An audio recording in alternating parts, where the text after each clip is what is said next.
Hi అండి, welcome to Sandhya home made. అటుకులతో సింపుల్గా అయిపోయే బర్ఫీ ఒకటి ప్రిపేర్ చేద్దామా. ఫస్ట్ అయితే స్టవ్ మీద ఒక గిన్నెను పెట్టేసుకొని ఒక కప్ వరకు అటుకులు యాడ్ చేసుకోవాలి. అటుకులు కొంచెం క్రిస్పీగా అయ్యేంత వరకు ఫ్రై చేసుకొని పక్కకు తీసి పెట్టేసుకోవాలి.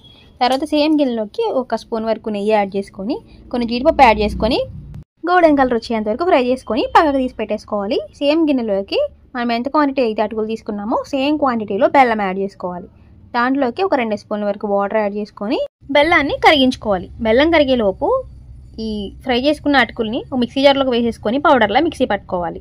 బెల్లం కరిగిపోయింది కదండి, ఇప్పుడు పౌడర్ చేసుకున్న అటుకుల పౌడర్ని యాడ్ చేసేసుకొని కలుపుకుంటూ ఉడికించుకోవాలి. ఇలా దగ్గరికి అయిపోయేంత వరకు ఉడికించుకోవాలి.